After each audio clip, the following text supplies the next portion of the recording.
Activate Your Introvert, the weekly show to help leaders build performance by understanding introversion.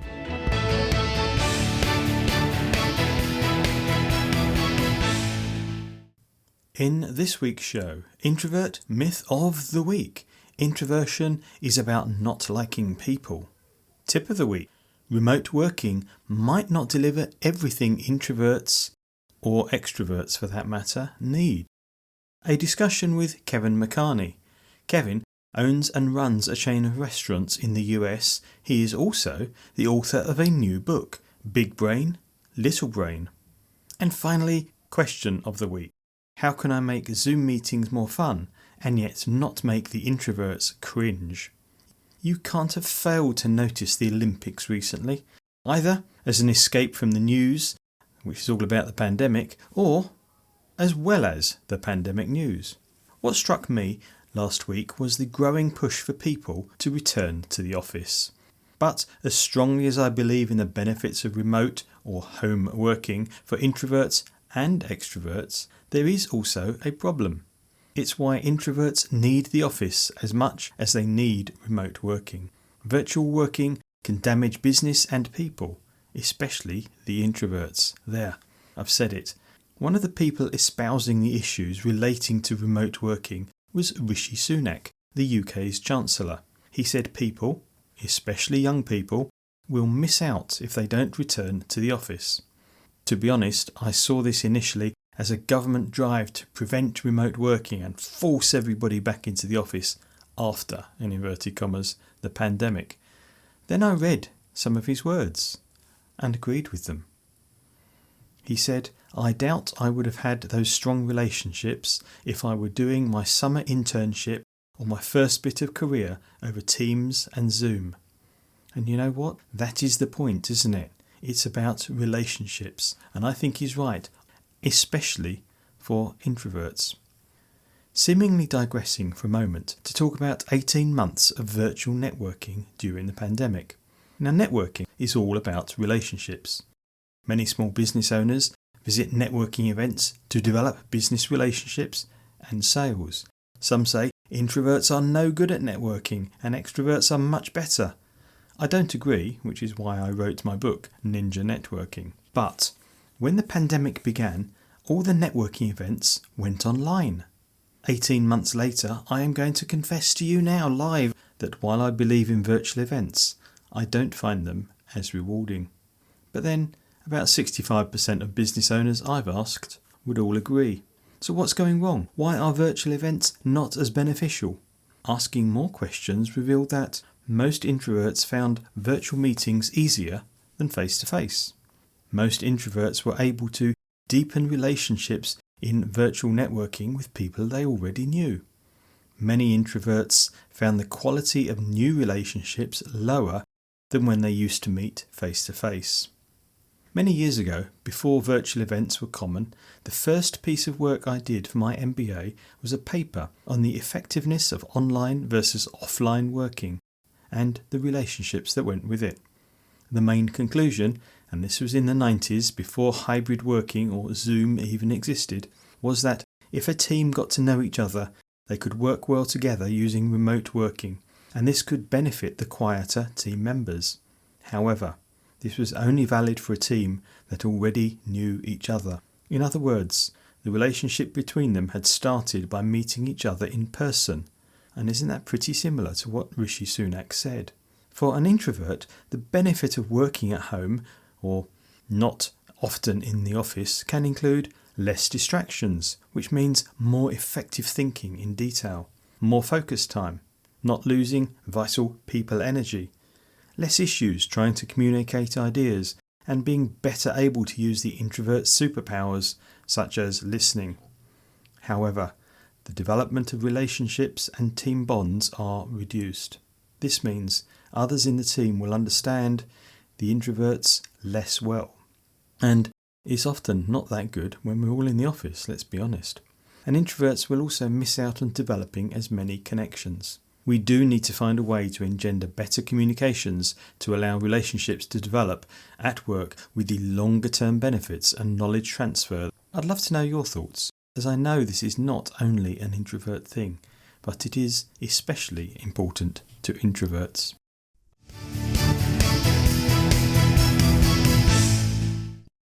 What would you like to know about introversion? This week, Phil wants to know, how can I make Zoom meetings more fun and yet not make the introverts cringe? Phil, wonderful question. There's more information on the show notes, but here's the quick answer. Firstly, it's a great question because many people try making meetings more fun by forcing people to do daft things. Some people love it, but it makes equal numbers cringe and turn off. Number 1, do not force people into things they won't like.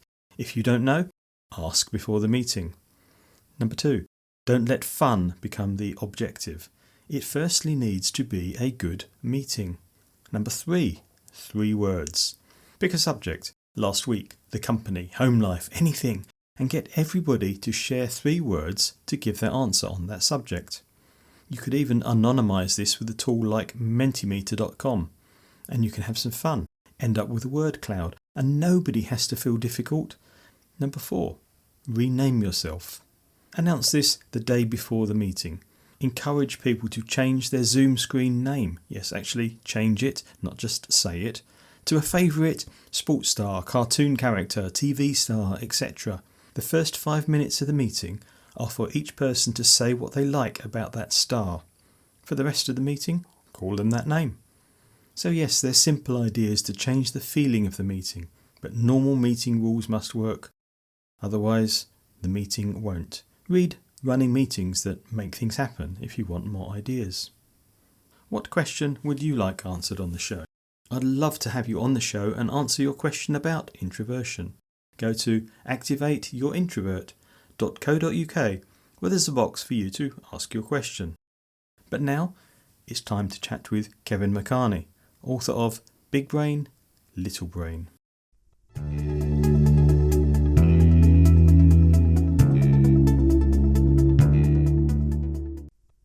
Welcome, Kevin. Thank you. Nice to be here. We're going to talk a lot about your book, Big Brain, Little Brain, and what led you to write it. But just before we do that, are you an introvert or an extrovert? I was diagnosed as an introvert in high school with the ability to take extroverted skills when I need them. That's an interesting response. Diagnose always makes me think of a negative thing because it sounds like a disease, and and that's how many introverts kind of made to feel a bit like that. But the really interesting thing is there that you said you've learned a lot of skills to deal with or to move on with your life and become the successful owner of a chain of restaurants and a successful author. Thank you. I think what helped me a lot along the way is that even though I'm shy and introverted, my life has put me in different situations where I've had to respond to the extroverted or more gregarious world. And I have a large family, 4 older brothers, 2 younger sisters. We moved a lot. Before I was 11, we moved 8 times, different motels and different houses. And so I was always introduced to new groups of people and new situations and new things. And it wasn't my goal. I didn't want it, but you just moved. And when I got into high school, they did a written test and write to some, and then they said, okay, you're an introvert. And that's how they diagnosed me. But then have to pay the rent. I go find jobs. One of them was at Universal Studios as a tour guide, where it was okay as an introvert because I had the microphone and I was just giving a spiel, right? It was sort of a recorded thing that I'm giving, only to learn that no day is the same as any other day. No group is the same as any other group. I was really kind of pushed into this world of reacting and responding to different people, different situations. And it helped me deal with the non-introverted world. When you look back at that, what lessons do you think that managers and leaders could learn from that today that would help other introverts to respond and react in the way you did? Listening is probably the single best skill a manager can do for his employees. We have to teach and train people in different areas of their life where they may have blind spots when it comes to communication, whether it's between employees or between an employee and a customer. One employee who started off extremely introverted, never wanted to touch the register, never wanted to be around people. ended up, once he got more comfortable with it, and it was just a slow progression of introducing different moments to him and different situations, and until he was still introverted, but he was able to take on the skills to deal with the customers and deal with the different situations that came up, because it's a lot of learned skill that people don't necessarily grow up with. Nobody Yeah. grows up with a full knowledge of how to communicate all the way around. It happens by the people that are around us, the movies we watch. That's how we learn to communicate. So to me, it's giving them the tools to communicate better. How well do you think leaders and managers understand introversion? I'm not sure a lot of them do. I know several of mine did not, which is one of the reasons I went and started my own company. Because I know that everybody is evolving at a different pace, employees and everybody else. And large companies tend to have rules and simply follow those rules or to do this. And it doesn't give people a chance to really be who they are, which makes them uncomfortable. One of the things that I found fascinating was that in the corporate world, because I was in corporate training before I started my own little group, is they thought that training was an event. You have an event on training on one aspect of training, and you go to that event and you check the box, then it's done. It's like, okay, that's stuck, and it doesn't It's like a stick. sheep dip. Yeah, it doesn't really work that way. An event is important because it introduces an idea that you want to put across. The daily reinforcement Mm. of those ideas and those thoughts that really make it stick and sink in with people. What I learned, and this is what the genesis of the book is about, is that people are in that moment, in that day, they're going through a different process in their life. And when they come to us, they're essentially low blood sugar. There's a physiological aspect to the fact of them maybe overreacting to something because they're really hungry, and now they're ordering. Something happens and they don't get the food right, or they didn't say it right for whatever reason, and there's a chance for a confrontation. And so we train everybody now how to handle people like that. That whether they're introverts or any, we train them how to handle that customer, realizing that customer, it's really about hunger in this moment. We need to get some food, get something to eat, and then just big smile. I think we have our one of our things is set smile, eye contact, and tone. Mm. If we can smile and have good eye contact and use the right tone, we can control that moment. One of the points you made there was the importance of seeing training not as an event, it's something you continually do and reinforce and support with. Tell us a bit about big brain, little brain. Where did the idea come from?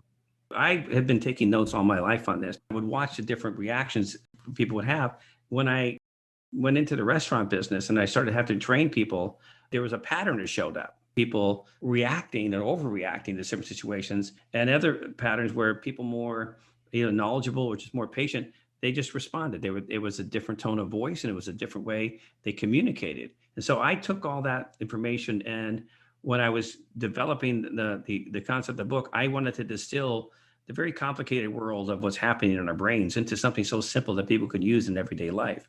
The idea that the big brain, which is the neocortex, that's where we remember everything. This is the smart part of the brain. And then there's also the reptilian brain, and that everybody here calls it the fight or flight brain. That's just a part of the evolution. That's the initial animalistic or impulsive part of us, primal part of us. And what I did, I started breaking down these different reactions that I saw and realizing that when people were acting more from I call it the primal little brain, there was something going on in their life. There was an event or a physiological thing or something else where they would overreact because they didn't know how to respond. That's when I started doing more research and realized that, yeah, your neocortex, this is the big part. They talk about the left and the right, but it's really the big part, the smart part of the brain. And the little brain, it's there. It's that impulsive part that wants us to say something, even though we know we shouldn't. When somebody disrespects us, the thing is, disrespect them back or say something back to them. And I think that's the challenge of the internet, where we have this beautiful time to be able to communicate across continents and talk about this stuff. The internet also allows people to get very snarky and mean and angry. Mm. And so they put a lot of this stuff out on the internet, and it sort of feeds the whole idea of anger and people being upset. As I began to develop this, I needed to find a way to explain this to my employees and to other people, of the idea you've got a primal brain and you've got the big brain. You also have the limbic system, which is the emotions in there.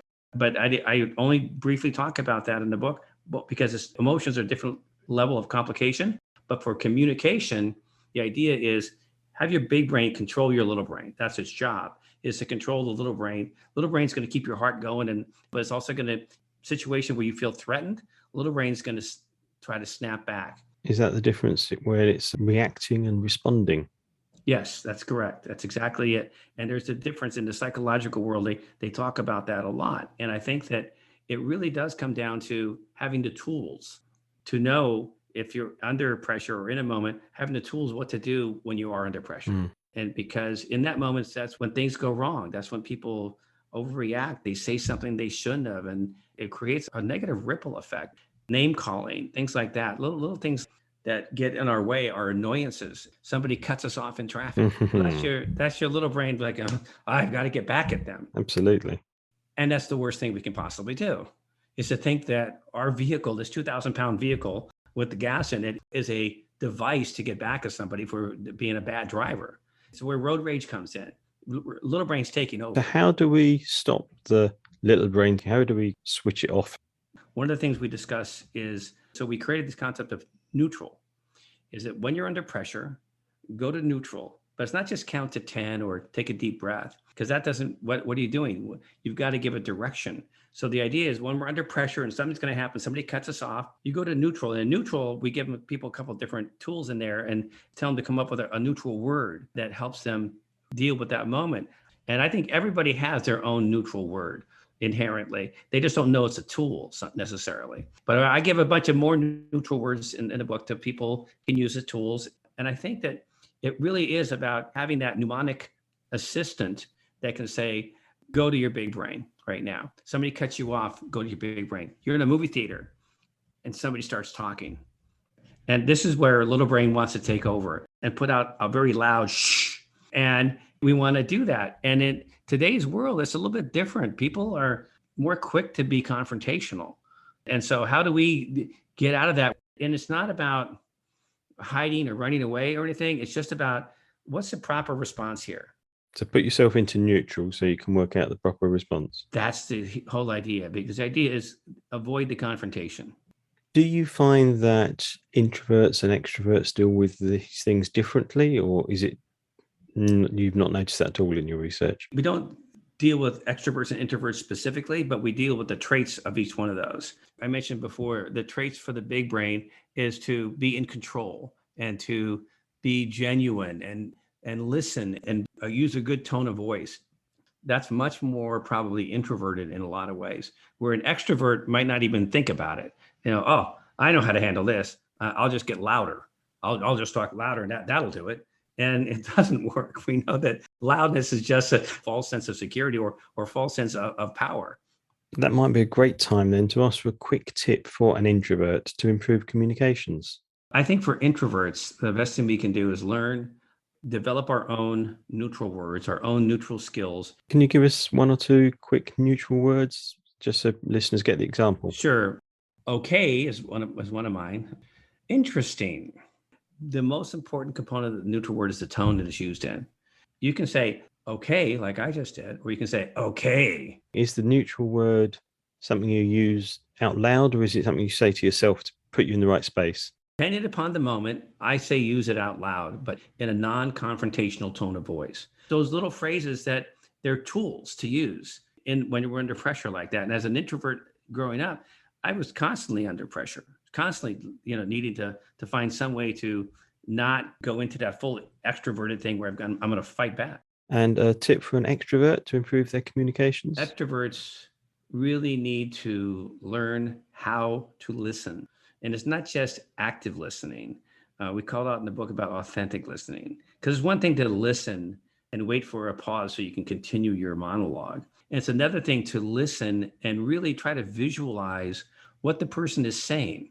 If you can visualize what they're talking about, it takes you more into the conversation. Kevin, I've loved talking to you. Thank you. Some of our listeners will want to get back in touch with you, or perhaps find a copy of the book. What's the best place for them to do that? The website is bigbrainlittlebrain.com. Thank you very much for your time. It's been great talking to you. John, this has just been a pleasure. I just love the fact that we can talk across continents. This is a game changer.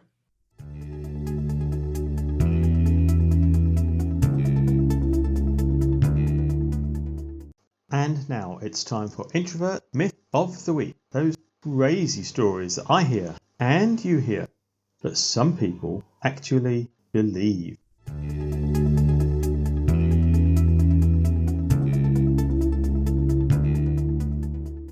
Introversion is about not liking people. Well, that's just daft, but yes, I've heard it several times before. Introverts do like people. They like socialising. They can be in the office and enjoy being there. And yes, they normally have personal relationships. So why does this myth do the rounds? They might get to know people in a different way to extroverts. They might not join in the loud banter that many extroverts do. And they, like all of us, won't like everybody they meet. Beware the loud, brash, egotistical extrovert. If you know an introvert and think they don't like people, is it about you or the situation you know them in? That might be a new lens to look through as you consider your relationship with them. I'm John Baker. Thank you for listening. I hope you found it useful. There's a new episode every Thursday at activateyourinTrovert.co.uk and your favourite podcast provider. Till then, go be introversial, activating your introverts, building your business.